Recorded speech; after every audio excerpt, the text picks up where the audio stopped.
Sudan's war, Somaliland's ports, the UAE's expanding African footprint. From Sudan's battlefields to Somaliland's ports, the UAE's footprint is everywhere. If you want to understand Horn of Africa politics, you have to follow the Emirates Trail. I'm Jonas Ambiko, and this is Analytica Today. Sudan's army claimed it destroyed a UAE-linked aircraft in Darfur. I'm Jonas Ambiko, and this is Analytica Today. Last week, Sudan's army claimed it destroyed a UAE-linked aircraft in Darfur, killing 40 Colombian mercenaries allegedly supporting the Rapid Support Forces. The UAE denies it. But whether this claim holds or not is part of a bigger story. For nearly a decade, Abu Dhabi has been reshaping the Horn of Africa, investing in ports, arming allies, mediating peace, and fueling conflicts. Today, we're mapping the UAE's influence from Sudan to Somalia and what it means for the African sovereignty. We start in Sudan. Since the war erupted between the army and the RSF in April 2023, the UAE has been accused repeatedly of supplying the RSF with weapons, money, and now allegedly foreign fighters. Abu Dhabi rejects the claim. Officially, the UAE says it supports peace, but its reported support for the RSF follows a familiar playbook. Pick a partner, supply resources, secure leverage. Why Sudan? Because it's the gateway to the Red Sea, and whoever influences Sudan's port and trade routes can shape commerce from the Gulf to the Suez Canal. Also, there's the gold. Sudan's gold industry has become the lifeblood of its civil war, and nearly all of the trade is channeled through the United Arab Emirates. To put things in perspective, 90% of Sudan's gold production, worth an estimated $13.4 billion in illicit trade, is smuggled out of the country. Much of it ends up in the UAE markets, fueling both wealth and influence. From Sudan, we move east to Eritrea, a small but strategically critical state on the Red Sea. The UAE once leased Eritrea's Assab port during the Yemen War, turning it into a forward operating base for its military operations.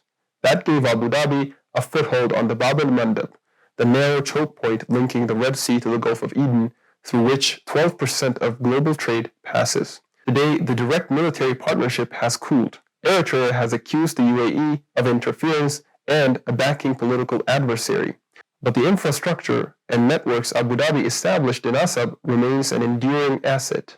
Eritrea's own regional posture is shifting. Tensions with Ethiopia have resurfaced, and here's where the UAE's allies come into play. Abu Dhabi is one of Ethiopia's closest partners, providing investment, political support, and backing Addis' outreach to Somaliland. Both see the breakaway state as a strategic prize, a port and a partner outside Mogadishu's control. And here's where the regional chessboard becomes visible. The UAE's close alignment with Ethiopia, especially over Somaliland, has pushed Somalia's federal government toward a loose coalition with Egypt and Eritrea. For Egypt, the calculation is strategic. Backing Eritrea and Mogadishu strengthens its position in the Nile water dispute with Ethiopia and helps contain Addis Abeba's growing influence in the Horn. For Somalia's federal government, the motive is sovereignty. It rejects Somaliland's independence bid outright. Meaning UAE and Ethiopia involvement in Hargeisa is seen as a direct challenge to Mogadishu's authority. Then there's Turkey, a heavyweight in Somali affairs. Ankara runs military training bases in the country, supplies weapons to Somali forces, and has poured money into Mogadishu's port and infrastructure.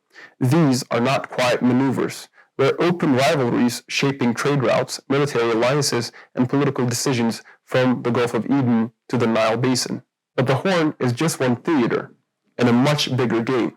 The same power, the UAE, Egypt, Turkey, and even Saudi Arabia, are extending the reach far beyond these waters. Across Africa, Gulf states are securing strategic footholds through port deals, military bases, and agricultural land acquisitions. Some of this is branded as investment or conservation, but in reality, it's about control or supply chains, food security, and political leverage. In West Africa, the UAE has signed long-term land leases for farming and livestock. In North Africa, Egypt and the Gulf states are deepening ties to safeguard Red Sea and Mediterranean trade routes.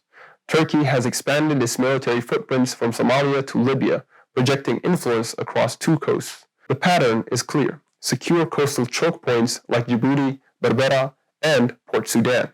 Control critical resources from farmlands to minerals. Build alliances with political elites to shape domestic outcomes. For the Horn of Africa, this means the region's politics are no longer purely local. Decisions in Mogadishu, Addis Ababa, or Asmara are now influenced by rivalries in Cairo, Abu Dhabi, Ankara, and Riyadh. Decisions in Mogadishu, Addis Ababa, or Asmara are now influenced by rivalries in Cairo, Abu Dhabi, Ankara, and Riyadh, and by the competition for dominance across the entire continent. And that's the challenge. When external influence drives local politics, sovereignty becomes negotiable, and stability often comes second to strategic ambition. While external influence in the Horn of Africa isn't new, the scale, speed, and scope of the UAE's involvement mark a new chapter. And as the Gulf states deepen their African footprint, the question is no longer if they will shape the continent's future, but how much of that future will still be decided in Africa itself. That's all for today. I'm Uae'S, and this is Analytica Today. Like, subscribe, and join the conversation in the comments.